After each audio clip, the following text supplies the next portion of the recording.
So dear students, आज जो exercise हमारी चल रही है, ये एक्सरसाइज चल रही है हमारी 1.1। सो this is exercise 1.1, last question हमें डिस्कस करना है। तो ये लास्ट क्वेश्चन के बाद आपकी एक्सरसाइज कंप्लीट होगी, और ये जो एक्सरसाइज आपने कंप्लीट की, साथ साथ आपने कंसेप्ट भी सारे क्लियर किए। इतना करो कि नोट मेकिंग मेंटेन रखो। अगर आप नोटबुक नहीं बनाओगे तो सब जाया हो जाएगा। देखो, आपका क्लास 8 का जो बोर्ड एग्जाम है ना, अभी बहुत सारे स्टूडेंट बोल रहे हैं सर आप ना रैशनल नंबर्स को क्यों करा रहे हो। ये हम सब ने किया हुआ है, मुझे पता है कि आप सब ने, जितने भी स्कूल्स है सब ने कराया हुआ है, लेकिन ये पर्पस था कि देयर वर सम स्टूडेंट्स जिनको इसमें दिक्कत थी। अरे दिस इज बेस। तो ये चैप्टर 1 जो है मैंने आपके लिए इसलिए रखा ताकि आप इसको अच्छे से कर पाओ, ठीक। अब उसके बाद जो है आपका बोर्ड एग्जाम जो है, वो बोर्ड एग्जाम आपका हम अच्छे से आपके सारे टॉपिक्स में क्लियर कराऊंगा। मैथमेटिक्स, फिजिक्स, ये मैथमेटिक्स की तो मैं गारंटी दे रहा हूं आपको कि बोर्ड एग्जाम में आपका जितना सिलेबस है उसका हम रिवीजन करेंगे। मतलब 2-2, 3-3 बार मैं आपको रिवाइज करूंगा। आपको मैं एक लेक्चर उसका अलग से सीरीज लाऊंगा, फिर उसके बाद 1 शॉट भी मैं आपको दूंगा उसका। मानो कोई टॉपिक है उसका 1 शॉट भी आपको दूंगा। तो बोर्ड एग्जाम का आप टेंशन मत लो, मुझे पता है मुझे कैसे चलना है। अभी टाइम है हमारे पास, we have sufficient time. So till then let us discuss some interesting topics so that we are having strong foundation। तो सीधे उन टॉपिक्स पे जाना जो आपके बोर्ड एग्जाम में है, तो दैट इज समहाउ, वो बोलते हैं ना कि मतलब फिर से आपको रट्टा करना पड़ेगा। थोड़ी सी बेस बनाते हैं, थोड़ी सी, ज्यादा नहीं कर सकते इसमें, ज्यादा आपका टाइम जाया नहीं कर सकते, थोड़ा सा फिर भी सीखते हैं इसमें कि आपका जो बोर्ड एग्जाम है उसका आप टेंशन मत लो। आप बोर्ड के एग्जाम का टेंशन मत लो, मैथमेटिक्स कम से कम जहन से निकालो कि बोर्ड एग्जाम है क्या करना है, और वो आप मुझ पे छोड़ सकते हो। आपके टाइम से पहले आपको रिवाइज करा होगा, आपके अच्छे से टॉपिक्स क्लियर करा होगा, और इनफैक्ट आपके टेस्ट्स, ऑनलाइन टेस्ट्स या ऑफलाइन मोड में भी आपके टेस्ट्स करा होगा। तो उस चीज का आप टेंशन मत लो। तो इतना मैं गारंटी आपको दे सकता हूं कि जो बोर्ड एग्जाम आपका डर रहता है, बोर्ड एग्जाम का जो डर है, वो जो चैप्टर्स है उनको मैं आपको अच्छे से रिवाइज कराऊंगा और आपके सारे मार्क्स बनेंगे। अगर एक भी मार्क्स गिरता है तो समझना आपने कहीं ना कहीं मतलब वो इंस्ट्रक्शंस फॉलो नहीं किए हैं जो मैंने दिए। बट इतनी गारंटी है कि जो वो इंस्ट्रक्शंस फॉलो करेगा, जो सारे लेक्चर्स अच्छे से देखेगा, उसका एक मार्क्स भी नहीं गिरेगा। और बोर्ड एग्जाम तो हमारा पर्पस ही नहीं है, वो आप सबको पता है। तो चलिए लास्ट क्वेश्चन पे आते हैं, and our last question is fill in the blanks आपको करने हैं। ये ऑलरेडी हमने कॉन्सेप्ट्स में पढ़ा हुआ है, आप देखोगे। देखो, पहला जो है zero has dash dash reciprocal. आपको बोलना है जीरो का कौन रेसिप्रोकल है। अरे कल भी किया था कि देखो बेटा, ये मानो आपका ये जीरो है, रेसिप्रोकल मतलब इसको उल्टा करना, जीरो के नीचे 1 रख दो, अरे 2 भी रख सकते, कुछ भी, जीरो के बगैर कुछ भी रख सकते हो। तो अब इसी का उल्टा करना है, इसका रेसिप्रोकल करना है, वो बनेगा 1/0। और 1/0 मैंने आपको बोला है, मैथमेटिक्स इसको जानने से इनकार करती है, ये मैथमेटिक्स की दुनिया से बाहर चला जाता है। तो 1/0 नंबर है ही नहीं, नॉट डिफाइंड, इसके बारे में नहीं पता क्या है। आपको बात समझ आई? तो बोलो बेटा, जीरो के पास रेसिप्रोकल है, जीरो को आप उल्टा लिख सकते हो? नहीं लिख सकते। So zero has no reciprocal, so zero has no reciprocal, तो जीरो के पास रेसिप्रोकल ही नहीं है। अब दूसरा पार्ट जो है, दैट इज द नंबर्स, कोई 2 नंबर है, दिस स्पेस यहां पे है, dash dash and dash dash, are their own reciprocals. अरे कल भी बोला था, कौन से ऐसे 2 रैशनल नंबर्स है जिनको आप रेसिप्रोकल करोगे उनकी सेहत पे असर नहीं पड़ता। देखो बेटा, आपको मैंने कल बोला था, अगर आप 1 का रेसिप्रोकल करो, अरे 1 का उल्टा करो, 1/1, दैट इज अगेन 1। आपको आया समझ के? नहीं आया? और इस -1 का कर दो, -1 का कल का लेक्चर देखो, उसमें भी आपको मिलेगा। ठीक, तो 1 और -1 अपने आप के रेसिप्रोकल है, they are reciprocals of themselves. और दुनिया में इनके बगैर और कोई रैशनल नंबर है नहीं जो अपने आप के रेसिप्रोकल्स है, which are reciprocals of themselves. So other than these two rationals, we don't have any other rational number. So you got it? Now let us come to point number 3.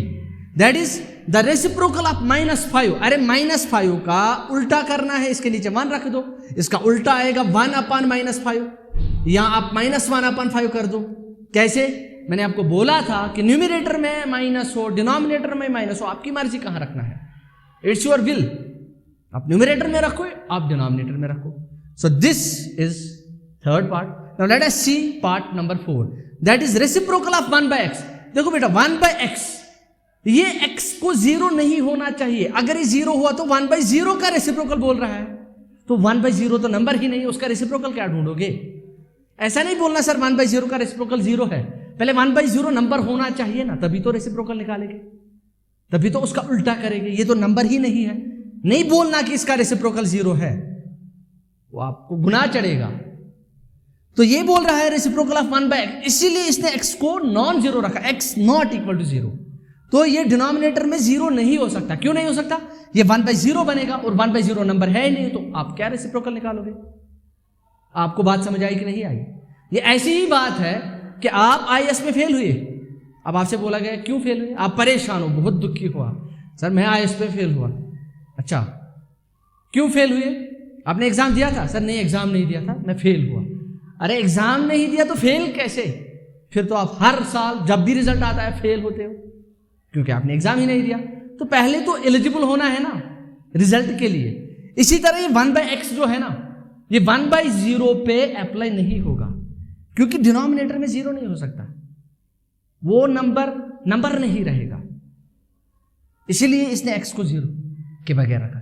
अब मानो x कुछ और है, कुछ भी है ये x, मानो ये 1 और डिवाइड में 2 है, इसका रेसिप्रोकल 2, तो इसका उल्टा आप आराम से कर सकते हैं, 1/x का x/1 आएगा, क्योंकि अब 1/x को क्या मल्टीपल करे कि आइडेंटिटी आ जाए, मल्टीप्लिकेटिव आइडेंटिटी, तो 1, इसको कट कट कट कट तो 1 आएगा। तो what is reciprocal of 1/x? It is x। Clear? तो 0 को यहां बाहर करना है। So this was part 4. Now let us see part 5. तो part 5 जो है, that is the product of two rational numbers is always, अरे आपके पास 2 रैशनल नंबर्स है, ये क्लोजर प्रॉपर्टी की बात कर रहा है कि अगर आपके पास 2 रैशनल नंबर्स है, मानो आपके पास 2/3 है और आपके पास 4/5 है, इनका जो प्रोडक्ट आएगा 2 4s are 8, 3 5s are 15, 8/15 is again a rational number. So actually the property is asking for closure property, or you can say this statement asks for closure property of rationalness. So if we have multiplication of 2 rational numbers, if we product 2 rational numbers, तो क्या मिलेगा आपको? Rational मिलेगा। Rational की दुनिया से बाहर निकलोगे? नहीं निकलोगे। Product of 2 rational numbers is always a rational number. अगर तो 2 रैशनल नंबर मल्टीपल करियो that is no number is size be rational number, इसको बोलते हैं closure property. So the product of 2 rational numbers is always a rational number. क्या आएगा? वो आएगा rational number. Clear? That's a rational number.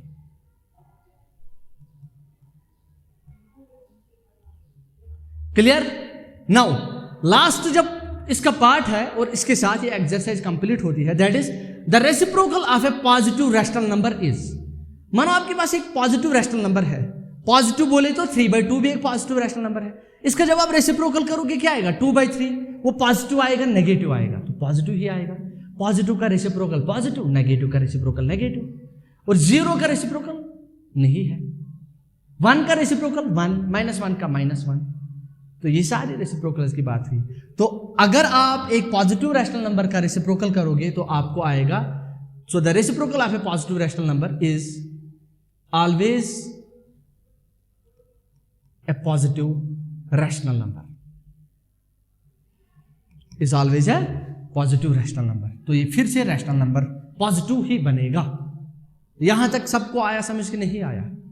तो ये आपका एक्सरसाइज, ये आपकी exercise almost we are done with exercise 1.1।